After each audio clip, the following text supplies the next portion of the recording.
Okay, recording started. We're going to get going now. I want to first say thank you for those of you showing up here live. I really appreciate it. It's so great to talk to a live audience. I don't know if all of you or most of you came to the Aquarian High Council Summit on Tuesday. I also did an interview with my business coach, James Lavers, last Tuesday. And so some of you may have come through him. And in fact, if you did come through that Lavers interview and you know who I'm talking about, I'd love to hear about that in the chat. So you can just throw that into the chat. And if you don't, again, if you want it to be private to me, you have that option in the chat at any time to just do a direct message to me. And again, I'll be checking in with the chat at certain points, but I'm not going to try to keep track during my presentation because I just can't do it. So you obviously know I'm Christine Backus. I want to start right in with telling you why Saturn is such a big deal to me. And some of you may have heard some of this, but my story is that I have 4 planets in Capricorn. Well, let me just show you. So this is my Capricorn stellium, 4 different planets, and my descendant is in here. So I have an angle in here. So I get Saturn, and I have all my life been very Saturn ruled, but I didn't know what it was until I got to astrology. But Saturn, each Saturn archetype, I call them the archetypes, each Saturn placement has sort of its own unique fear, unmet need, and the way that it plays out as a matter of karma. My particular karma has been seeking respect and achievement all my life. Here's a picture of me in India. So my story, and again, some of you heard this, is that the first part of my life, I became very successful in the corporate world. By the time I left corporate world, right around the time of my Chiron return, but there was also a Saturn moon square in there for those of you who are kind of astro geeky about this. About that time, I had gotten to about $120,000 a year in a salary in the corporate world, plus bonuses. I thought my soulmate, was married to my soulmate. We had a 50+ acre horse ranch in Western Oregon, very beautiful little spot, lots of horses, all the stuff that comes with owning horses. He was actually a horse trainer, so there was a little bit of that horse whisperer dream going on there. Was able to buy cars outright with my bonuses every year. And it looked like I had the perfect life, and I had achieved respect. I had achieved position. I had achieved sort of that American dream that, at least in our country, we talk about, and maybe other people hear about as well. And it's hard to describe. About the time that Saturn conjoined my natal moon in the mid-2000s, I started to get really unhappy. I just started to feel very like this weight, this burden on me. It felt like I had to do this job that I had started to hate, and where I had started to be devalued. They'd started to cut me out of the things that I took the most joy in that work, even though I reported directly to the owner and the CEO of this billion-dollar company. It was a big company. So I had a fairly powerful position, but I never felt powerful. I never felt respected. I never felt like people understood what I did and the value in it. And between that and never feeling like I had enough money, even with that kind of salary, and then definitely not feeling respected or valued by my husband, it was like my quiet crisis. I had a fairly quiet crisis, and I unraveled all of it. I quit it all. I realized that external, climb the corporate ladder was climbing the wrong mountain for me. And so I quit. I left my job. I left my husband. I had to sell the ranch, which was, long story, but had to sell the ranch. And I decided I had already done one yoga teacher training. I wanted to go do a more advanced yoga teacher training in India. So cliche as it is, I went to India twice. And again, some of you have heard this, but what was interesting about that is that it turned out to be another variation on that same looking out there for attainment, achievement. And in this case, it was enlightenment. I was looking for enlightenment or bust, I told myself. It turned out I was doing exactly the same thing, but wearing different clothes. I was fortunate enough to get connected with some teachers who kept pointing me back inside to myself, to my own knowing, my own wisdom. And long story short, that was about the time of that Saturn square moon. And then this last year, where Saturn has been opposing my moon, it's like I finally got it. And I can't tell you I'm done. I can't tell you I'm finished with this Saturn journey. And in fact, that's why I'm here with you. That's why I'm offering this 6-week program and all the other Saturn things, is because it's not a once and done, right? We tend to, in our culture, think we get to the top and we're there, but life is infinite. We're infinite, and it doesn't work that way. So I'm not done, but I have finally a feeling of what it means to reclaim myself and to reclaim my unique frequency, my dharma, who I am, my purpose. And that's been the gift of Saturn. And the gift of Saturn in this moon opposition is that I feel it, and it's my inner world. And that's what I want to share with you today. And so there have been revelation upon revelation upon revelation over the last several years, but especially this past year. And this business coach that I mentioned is a very Saturnian person. And I've learned a lot. So like I've learned how to put it into words in a different way from there. So let me dive in a little bit and talk about this whole, what is this new story of Saturn? What's the deal here? So Saturn, and one of you sent me a picture of Liz Green's book, Saturn, A New Look at an Old Devil. That's definitely a book I recommend.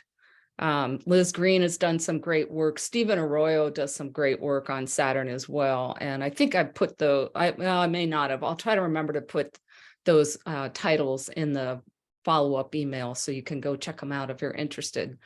But why Saturn? So Saturn is the gateway to embodied life. I think of Saturn at, well, and in fact, Liz Green calls Saturn the dweller at the threshold. Don't let me get away with saying him, because it's not a him, right? We tend to think of Saturn as masculine. Saturn in Capricorn is the feminine expression. Saturn in Aquarius is the masculine expression. Each of these planets has both, right? So that's something to remember, is not to get stuck in gender for these planets, because it's part of what contributes to the issues. Okay, so back to this dweller at the threshold. Saturn sort of rules the boundary, the threshold between inner and outer. And if you heard me talk about it from an esoteric point of view, when the soul travels into form, Saturn's the first planetary orbit that it crosses as it comes from the vast formless ocean of consciousness, and then comes into form. It's sort of like, it's like the energy starts to neck down and become more solid, if that makes sense, at least in a, like I say, in sort of an esoteric way. And so when you think about my inner world, when we become truly, truly, truly ourselves, and we're acting from who we are and not trying to act based on what we think others want, or what we think others believe, or what we think others feel, or what we think the culture wants from us, when we're really coming from the inside, then Saturn is what tells us when we are in integrity with ourselves. If things don't feel right out there, then that's because there's some block or some dust on the lens, if you will, between inner and outer, and that's karma. And I'll be talking more about that, but that's Saturn's realm. And so I call Saturn the truth teller of the soul precisely for that reason, is that when things aren't feeling right, that's Saturn telling you the truth of when you are or are not aligned. And this is not blaming. And again, I'll get more into this as I talk about what karma is, and this is why we need to understand what karma is and it is not in order to understand Saturn. And so I call Saturn's also the guardian of our purpose, the guardian of our dharma. And the purpose, I'm going to say this, and it may or may not make sense, and as I just say it once, and this is something we'll be diving deeply into the 6-week program. I've got a whole module dedicated to this. Your purpose is to be who you are. Your purpose is to be what you came here to be, and to do what you came here to do. But even that starts to take us out into naming and labeling. I came here to heal, or I came here to, share my Saturn mission. I came here to be myself. And right now, myself, I can't not share my Saturn vision. That's the Dharma. That's our purpose. That's our essence. Dharma means duty, but it also means like essence, the essence of who you are. And Saturn is the guardian of that. And one of the ways that Saturn guards that is by, again, sort of pointing out over and over and over where we're giving our authority away to somebody or something outside of ourselves. And often that's through fear. That's why Saturn is associated through fear, with fear, is that what we fear has mastery over us. And we saw that, I think, very clearly these last several years. We saw that people were either terrified of a virus they couldn't see that other people were telling them about, or they were terrified of the response from the government and what we might be forced to do. Or beyond that, right, that there's lots of layers to those fears. And so we often gave our power away to, sorry, I just had to mute people. So we often gave our power away to either a virus or the government by being afraid of that, and then like doing things that didn't feel in alignment with ourselves because we were afraid, right? That's how fear often leads us astray, because we're doing things based on fear instead of what's in integrity for us and trusting ourselves. And I know that's not a simple task. And again, bigger topic, but it's something to sort of think about. And it's an example of how fear, and really at the heart of it, in some ways, Saturn, before Pluto came along, before Pluto was discovered in the 1930-ish, Saturn was the last known planet, right? I mean, there was Uranus and Neptune, but in terms of visible planets, the classical planets, Saturn was the end. And so a lot of the meanings that are ascribed to Pluto today were ascribed to Saturn. So Saturn ruled, and still does to some degree, right? Saturn rules death and rebirth.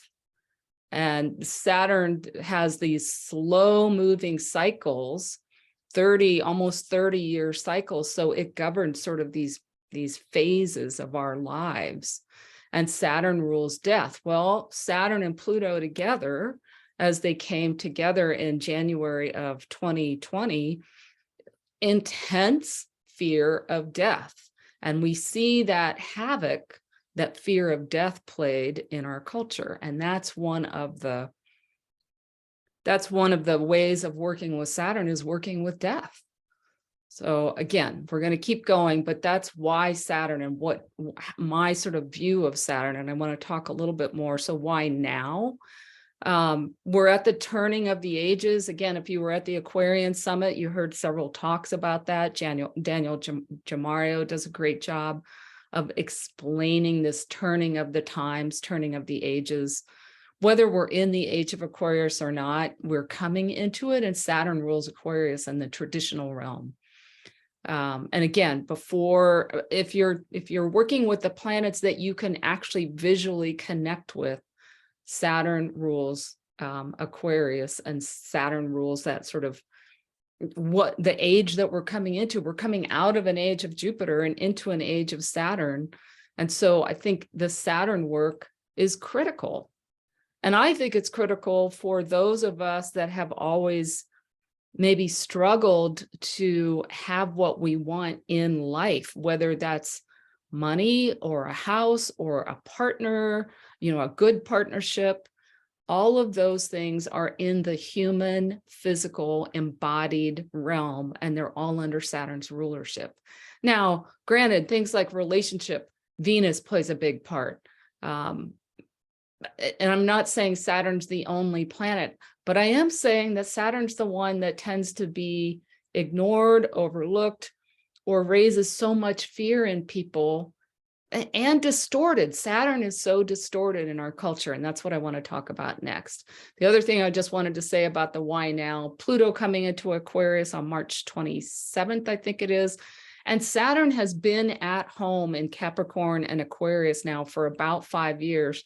And when it shifts into Pisces on March 7th, it's gone from its own rulership for 24 years. And so right now, I think this next few weeks is a very powerful time to understand Saturn and start to reclaim it, not just for ourselves, but for the world. And if that sounds grandiose, well, if it sounds grandiose, I'm sorry, but there's a truth to it, right? The work that I do in myself, the work that each of us does within ourselves, ripples out to the world. And we in the astrology community, and of course, if you're here, you're at least tangentially in the astrology community. We in this astrology community shape the planets by what we believe about them and how we treat them. And it's time for us to reshape Saturn through our relationship with it. And so what does that mean? So each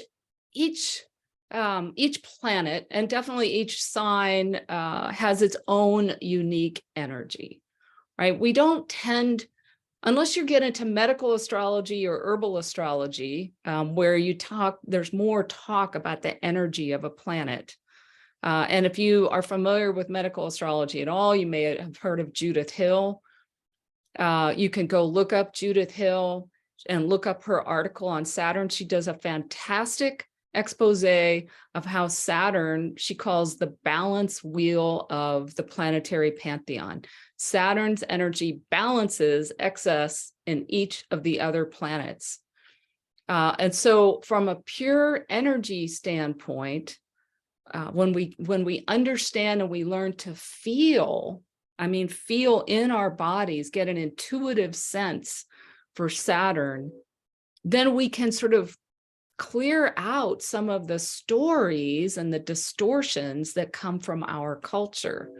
And I just want to remind you that the archetypes and the stories and every word I use to describe Saturn, these are fingers pointing at the moon, right? They're not Saturn. They're just ways of me trying to convey Saturn. What you actually feel when you start to intuit Saturn, that's a more realistic sense of Saturn. That's more reality of Saturn. And that energy of Saturn is neutral, but our language gives it the good or the bad. That's not helpful anymore, right? This whole malefic, benefic, bad Saturn placements, good Saturn placements, bad karma, good karma. We need to ditch that. It's time to ditch it. It's time to get rid of it, because it does not help us live our lives. It does not help us co-create the world that we want. So underneath all these stories is this pure neutral energy for every planet. And here some of the distortions, the stories. Well, actually, let me go back just a moment here, because I thought I had a slide. Maybe it's out of order. The pure neutral energy of Saturn is contraction. Contraction, binding together, pressure. And if pressure sounds like a bad word, because sometimes it can feel bad, right? Pressure, think of what pressure it takes to turn coal into a diamond. So it's that pressure that turns something into the more pure essence of itself. That's Saturn. That's how Saturn works. So pressure and contraction and focus, constriction, binding together, wherever Saturn is transiting your chart, that's where you're being asked to focus. Wherever Saturn is in your natal chart, that's where you're being asked to focus on something essential about yourself and some essential energy that you have to bring online in order really to do your whole chart, to be you. So what are the distortions? And I call it the dominator culture because I used to call it the patriarchy, and that tends to get distorted as being about men. And this is not about men. It's possibly about a distorted masculine energy. It's certainly about imbalance between archetypal masculine, archetypal feminine, but there's distortions on both, and they both come from this. When I say dominator culture, what I mean is this idea that we need to control, that that power means to control. It means control over, it means making things happen. It means like forcing our will onto other people, onto the environment. And if you think you don't do that because you're not the kind of person to force yourself onto somebody else, I guarantee you there's probably some very subtle ways you're doing it. We are taught to manipulate. We're taught to manage other people's feelings. We're taught to like manipulate our bodies. And all of these, there's so many different layers and categories of ways that in which we try to control. And these are all distortions of natural, I'll call it natural reality. If you go out into nature, there's not a lot of forcing onto others. And yes, there's killing. Yes, there is and I've actually seen this. I live in the wilds of Montana. I have spent a lot of time alone in the wilderness. I've actually seen a bear kill a fawn. I've seen a lion kill a deer. But they're following their nature, and they're following sort of the natural cycle of things. This isn't lions trying to dominate deer. This isn't bears trying to dominate. And that's maybe, again, the distortion of our culture. We tend to think of predator, prey, and bad, good, and victim, perpetrator, but that's not reality. That's not natural reality. So dominator culture distortions, when we get to Saturn, Saturn is the malefic. Saturn, as when Saturn comes along, stuff's going to get hard. It's going to get difficult. Saturn puts focus on things. It crystallizes what's been underneath the surface. It crystallizes karma. That can feel hard. That can feel difficult. It is not malefic, as in it's not a bad intention. Yeah. So, and another dominator cultural distortion is planetary placements in fall or detriment being, well, just the words, right? Fall, detriment, detriment meaning it can't do its thing. Absolutely any planetary placement can and does have a conscious expression and its own unique way of expressing. So one person, one astrologer, in fact, Emily Trinkus, who, if you were at the summit, you know her, she's my mentor, she was my teacher. Planets in fall simply need to do things in a more grounded, earthly, embodied way. They can't, like a planet in its fall, can't kind of get away with it has to do its work more from an earthly point of view, if that makes sense, rather than sort of a more transcendent way. I'm not explaining that very well, but my point is that fall and detriment, we should ditch the word detriment, just means that they're not doing things in a way that's supernatural to them. Like Saturn in Capricorn is at home. It expresses in a very pure Saturnian way. Saturn in Cancer expresses through the moon's energy, right? That's the moon's home. And so Saturn in Cancer, Saturn in Capricorn, which I have, right, would kind of rather not get into the mess of feelings and has a really easy time of feeling like dealing with solitude. Saturn in Cancer, not so much, but that's not bad. It just means a different way of learning and expressing that energy. And the same thing with karma. And I really, like I say, I want to dive into karma a little bit. There's no such thing as bad karma. There's no such thing as good karma. Karma means action. That's the translation. It also refers to consequence of action. It's like if you touch something hot, it burns you. It's not because the fire wanted to hurt you. It's not because you were bad. It's just a way of learning. And I'm going to give you a couple of quotes in a moment more about to dive more deeply into karma. But that's like, just know that there's no such thing as good or bad karma. There's just karma. And again, in our culture, we have this overlay of blame and shame, and everything is labeled good or bad. And it's just not so. That's not the pure essence of things. And the last thing I want to say about the cultural distortions, and I think this is where we really get sort of lost when we're talking about our purpose and our dharma. We have a very subtle, and sometimes not so subtle, but there's a very subtle sense that our purpose and our worth are extrinsic. In other words, we are only worthy in relationship to where we are with the culture. We're only worthy in terms of what we're giving and how we're compensated and how other people value us or how the culture values us. And what's an obvious example? An obvious example is the pay differential between a lawyer and a teacher.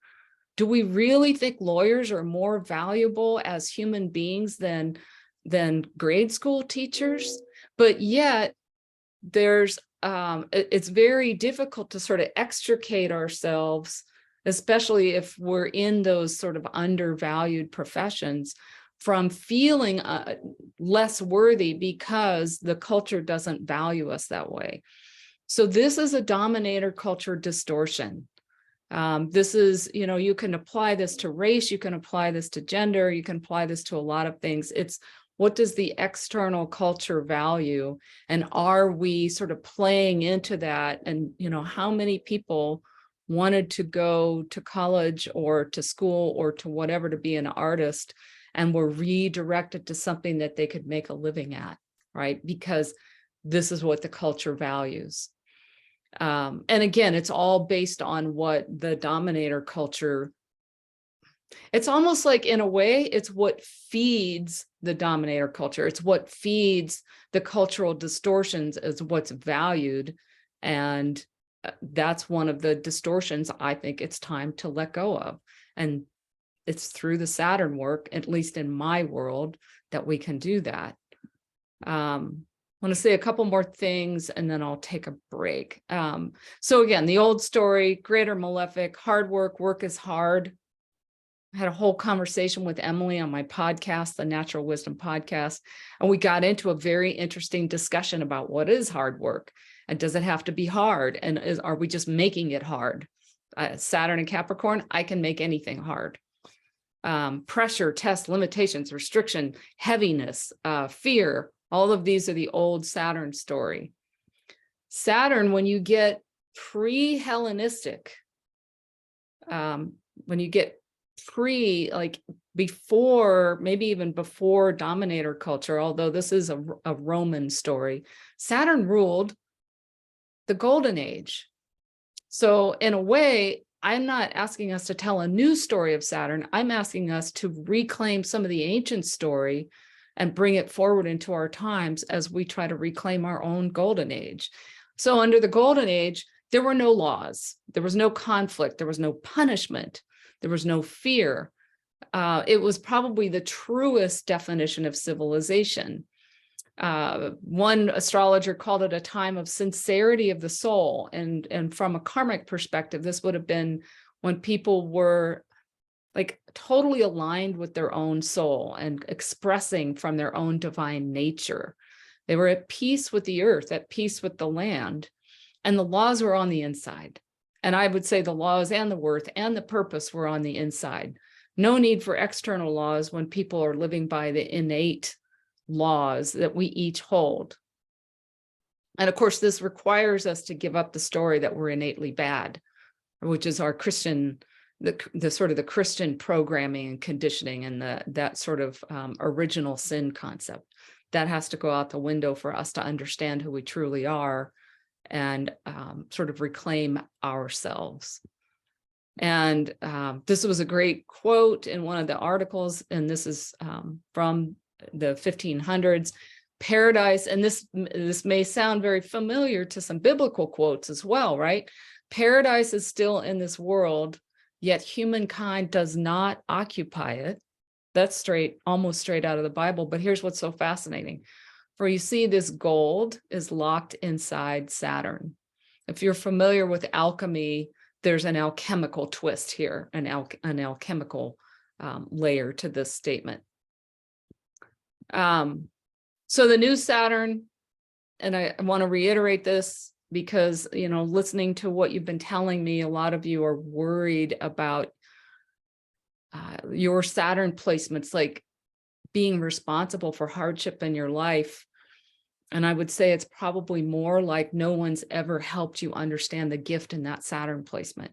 And this is my beef with a lot of astrology these days, is that I, as an astrologer, need to be very careful with how I speak to you. And you have to practice discernment with me and every other astrologer so that I don't tell you how to think, tell you how to feel.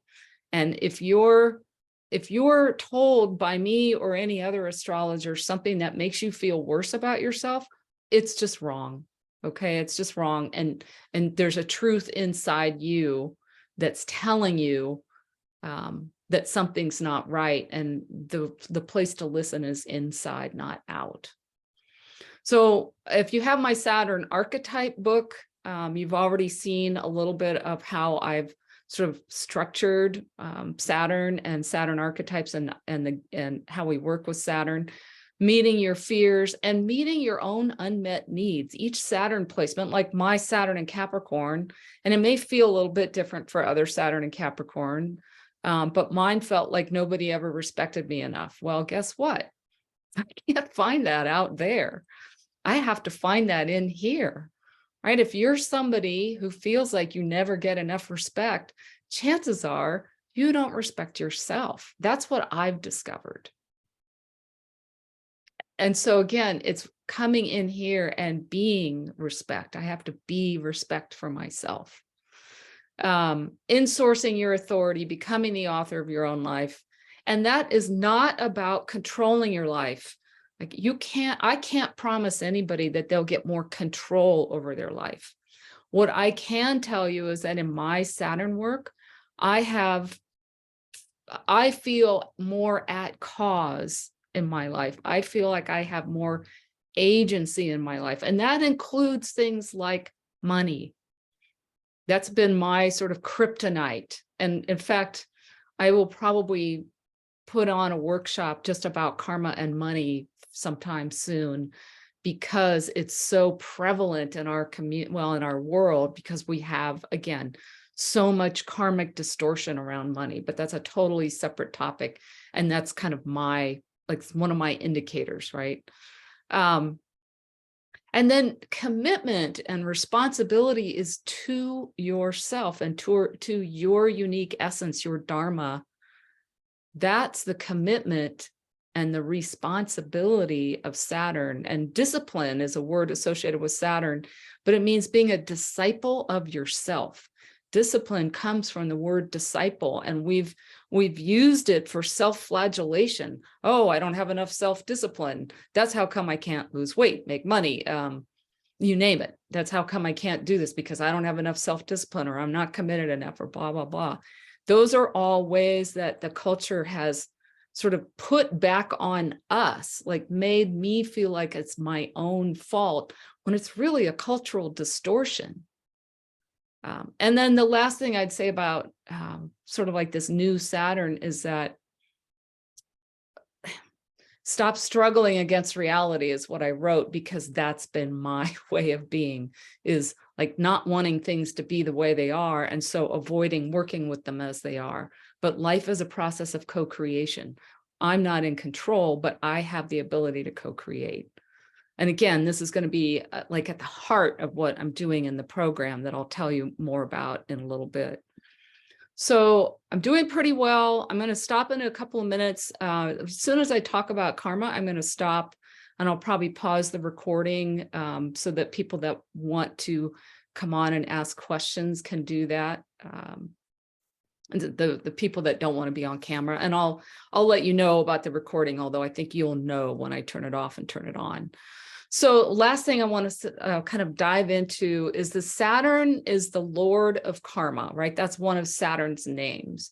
And again, if you remember what karma, so actually let me talk about what karma is.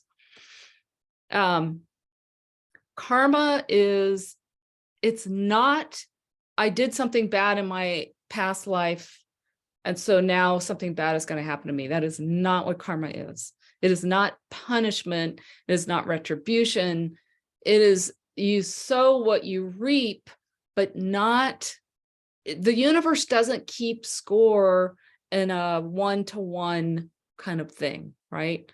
The universe doesn't say, oh, she killed 5 ants, she's going to get bitten by 5 ants in this lifetime. That's not how it works. Oh, there's a lot more painful examples that I could go into, but just that concept that that's not how karma works. Karma, and let me just flip to my quote about it. This is from, I have the book right here. If you're a geek, a yoga geek at all, this is the Bhagavad Gita. It's one of the foundational texts of yoga. And in this particular translation by this person that I love dearly, one of his quotes that has kind of held me through my own study of karma is that the purpose of karma is to teach us the consequences of shraddha. And shraddha means what we hold in our hearts, or what we put our faith in. So if you put your faith in the concept, the belief that the world is a dangerous place, then your karma is that you probably aren't going to feel safe. When you can unlock that karma, that belief that the world is a dangerous place, and express yourself, express the pure essence of you in a feeling of the world is supportive of me and I can co-create with it, your whole life's going to switch, right? That's karma. Karma is that survival story. It's a knot of energy. It's an energetic knot. It's conditioning. It's the survival strategy that you picked up from childhood trauma or past life trauma, or you've inherited for ancestral trauma. It could go back generations. If your family line lived through the potato famine in Ireland, maybe you have some kind of relationship with food that creates havoc for you in this life because you have some belief, some conditioning. That's the karma, right? It doesn't mean that if I starved in a previous life, I have to starve in this life. or that if I starved in a previous life, I have to overeat in this life. It means that there's some belief that's still running kind of under the surface. And Saturn is what points it out to us. So if you're struggling with food, maybe you have Saturn in a placement that relates to food, relates to the body, relates to feeling satisfied. Could be Saturn in Taurus, for instance. That's not the only place, but that might be one place.